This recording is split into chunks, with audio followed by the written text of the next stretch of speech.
Il s'enflamme, il s'insurge, il parle avec émotion. Benoît Dutrisac, aussi divertissant qu'édifiant. Antoine Robitaille est avec nous. Antoine, bonjour. Bonjour Benoît. Alors, on va faire affaire avec la Chine. C'est impressionnant comme virage, je trouve, cette annonce d'une sorte de partenariat là, avec la Chine, entre le gouvernement du Canada et la Chine. Mais on veut jouer la Chine contre les États-Unis. Ça me semble évident. Et moi, je pensais pas qu'on irait aussi loin que ça. Je sais pas si tu as vu le communiqué, mais Non. on parle évidemment beaucoup des autos électriques. On va lever là, les fameuses 100% de droits de douane sur les autos électriques chinoises. Il paraît qu'elles sont de grande qualité puis pas chères. Donc, Ouais. moi, je les ai vues, mais je n'ai pas essayé. Mais il paraît que c'est exceptionnel. Là, les droits de Et tarif sont à 6 6,1 6,1, C'est une farce, là. C'est rien. c'est ça. C'est ça. Mais en contrepartie, ben là, le canola, en tout cas les grains et la farine de canola, l'huile demeure taxée à 100%, mais le reste, on baisse à 15.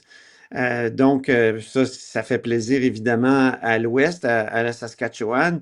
L'objectif fixé là, dans le communiqué, c'est augmenter les exportations vers la Chine de 50% d'ici 2030. Donc, on veut vraiment diversifier, mais on peut comprendre, là, il y a aussi un protocole d'entente qui a été signé avant hier sur le renforcement de la coopération énergétique. Autrement dit, non seulement on va envoyer du pétrole, mais peut-être qu'on va avoir du financement pour un oléoduc vers l'ouest, tu sais, du Financement pétrole. chinois?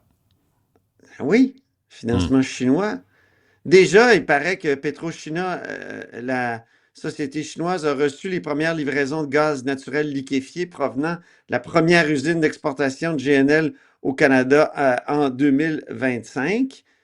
Donc, c'est un virage, Benoît. C'est vraiment Ouais. un virage. Puis, dans le communiqué, là, on parle de collaboration sur la sécurité publique aussi, lutter contre le trafic de drogue et tout ça, Mhm. euh, coopération culturelle, les musées. Donc, c'est ambitieux, là. Hmm. Et quel Et, contraste! Mais ouais. quel contraste, Benoît! Écoutons Pierre Poilievre, en tout cas, voyons ce que Pierre Poilievre a mis sur X plus tôt aujourd'hui. I think the biggest security threat to Canada is China.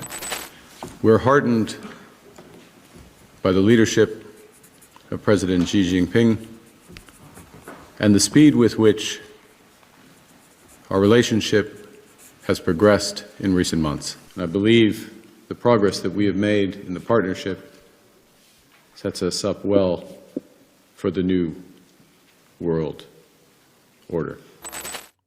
Donc, en Bon, avril, il s'écoute parler, Mark Carney, là. C'est quoi cette non, mais affaire-là? Ouais. quelle transformation! Je me souviens aussi de Mélanie Joly qui dénonçait la Chine, l'état-major canadien qui considérait la Chine comme l'ennemi principal. Ouais. Donc, on change complètement, là. Et on peut comprendre, tu sais, quand tu regardes notre voisin américain qui nous envoie promener, on n'a pas besoin de vos affaires, mais on est en train de négocier avec les États-Unis quand même le renouvellement de l'ACA, mais en tout cas à 3 mois de l'obligation de se pencher là-dessus. Mhm. Ben, c'est ça qui arrive. Et là, Doug Ford est en furax. La Chine, parce qu'on a levé les 100% de droits de douane sur les autos chinoises.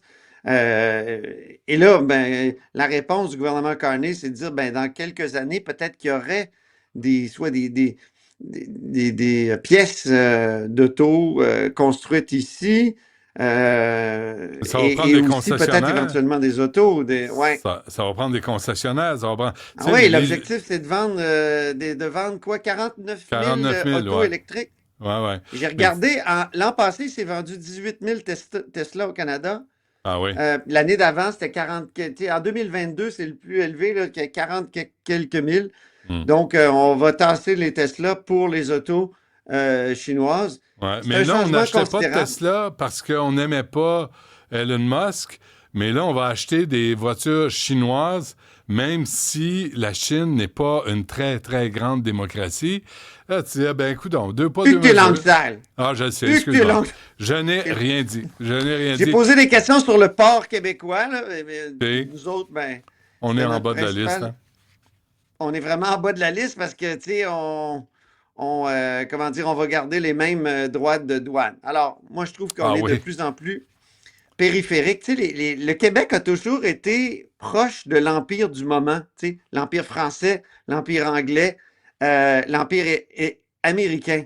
Mais c'était toujours des empires atlantiques, c'est-à-dire, mais là, on dirait que le centre de gravité mondial se déplace vers le Pacifique. Puis, tu sais, quand tu dis que Carney est tout content de nous annoncer qu'il y a des ententes sur l'énergie, ben ça, c'est pour l'Ouest. Le Ben oui, Canada, pour la c'est Saskatchewan. l'Ouest.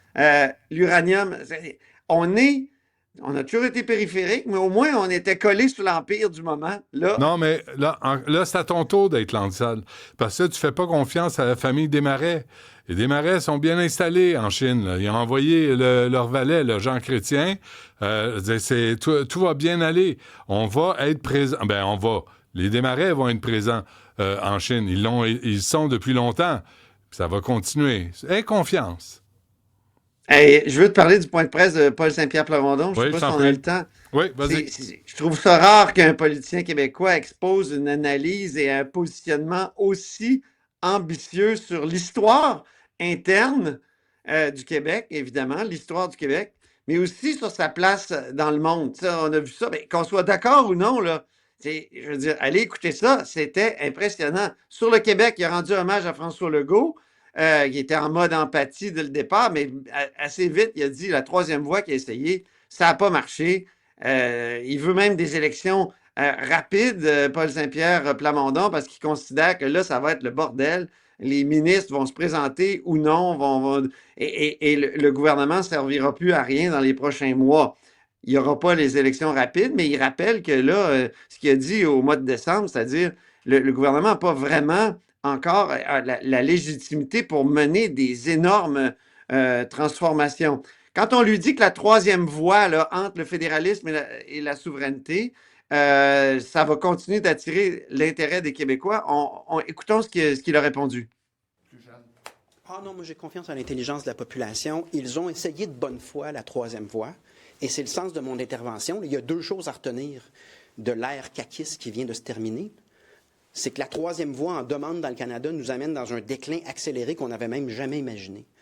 Puis la troisième voie comme marketing politique qui offre des choses qui, en fait, sont des promesses trop belles pour être vraies, ça déçoit. Ben, parce qu'on va faire une offre politique qui corrige ces problèmes-là et qui amène donc un véritable changement. Bon, alors, la réponse était bonne du journaliste. Mais vous n'avez pas déjà essayé de faire la souveraineté, mais ça n'a pas marché non plus.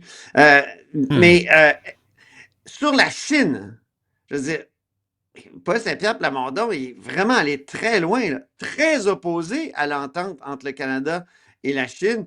Quand on lui demande si le Québec y trouve son compte, écoutons sa réponse. Les premiers à réagir, c'est l'Ontario, puis on peut comprendre. C'est-à-dire que sans être consultés, ils se retrouvent avec leur industrie automobile qui fait face désormais à une nouvelle concurrence chinoise. Et on en comprend du premier ministre Ford qu'il n'y a pas que le Québec qui passe dans l'absence de consultation là, avant que le fédéral agisse. Et je veux réitérer ma position sur la Chine. Je suis assez inquiet de ce qui se passe. Je considère qu'à quelques mois d'une négociation cruciale avec notre principal partenaire commercial, les États-Unis, avec qui, au Québec, nous avons 75 % de nos exportations dirigées vers les États-Unis, alors que la Chine constitue 3 % de nos exportations, de voir le gouvernement du Canada bâtir une alliance avec une dictature totalitaire et une dictature qui a démontré des gestes d'ingérence étrangère et d'espionnage industriel sur le territoire canadien. Et il y a plus qu'un cas. Puis là, je ne parle même pas de la Fondation Trudeau. Alors, tu vois... C'est vrai, mais ce qu'il dit est très vrai, là. Et c'est troublant, effectivement. Mais 75 puis 3 Ben oui. c'est vrai aussi que c'est toute une marge, là. Ben oui. Et lui, il dit, je me bats pour les entreprises québécoises, mais il y a comme un positionnement américain de Paul Saint-Pierre Plamondon depuis quelques semaines, puis ça n'a jamais été aussi clair qu'aujourd'hui. Mais je te souhaite Très une bien. bonne fin de semaine. Ben, à toi aussi, Antoine. Merci. À lundi.